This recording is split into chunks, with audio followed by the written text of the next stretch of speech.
तहरीके अदम एतमाद कब और किसके खिलाफ अपोजिशन की सरगर्मियां तेज। लाहौर में आसिफ जरदारी, शहबाज शरीफ और मौलाना फजलुर रहमान की अहम बैठक। साबिक सदर का परवेज इलाही के लिए इशाइया का एहतमाम। आज रात काफ लीग से हुकूमत के खिलाफ हिमायत तलब करेंगे। मौलाना भी चौधरी बरादरान से मुलाकात करेंगे।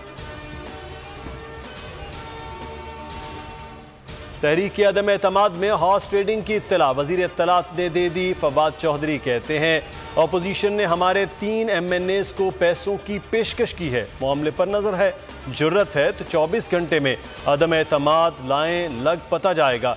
रात 2 बड़े सौदागरों ने पैसों का मामला तय किया। अटॉर्नी जनरल पीका ऑर्डिनेंस का हिस्सा थे। रिमार्क्स पर वजाहत लेंगे।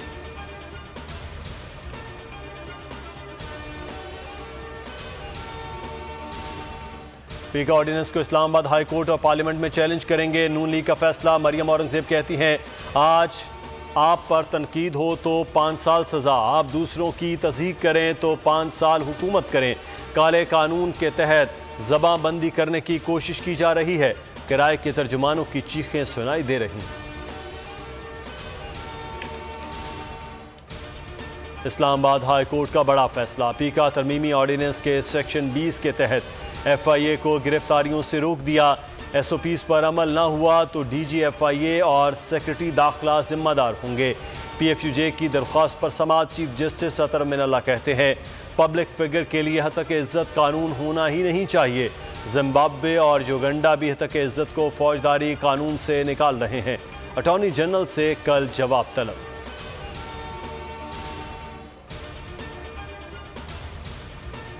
दहशतगर्द नहीं जलील किया जा रहा है। सहाफ़ी मोहसिन बेग की इंसदाद दहशतगर्दी अदालत में पेशी पर गुफ्तगू। कहा पुलिस ने 8 दिन में मेरा बुरा हश्र कर दिया। अदालत ने 14 रोज़ा जुडिशल रिमांड पर जेल भेज दिया।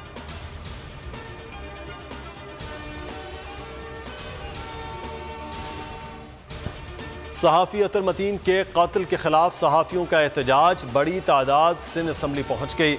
सिक्योरिटी स्टाफ ने असम्बली के गेट बंद कर दिए। गेट पर धरना दे दिया। नुसरत सहर अब्बासी और MKM रहनुमा एहतजाज में शरीक।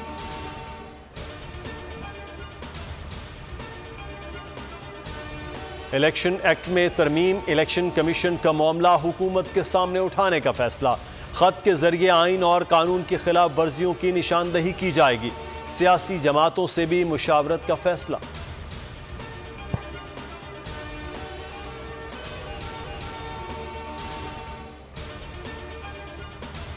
मटियारी सईदाबाद के करीब कौमी शाहराह पर कार की चिंची को टक्कर। कमसिन बच्ची समेत 3 अफराद जाँ बहक, 6 जख्मी हो गए। सब्सक्राइब करें और बेल दबाएं ताकि कोई खबर रह न जाए।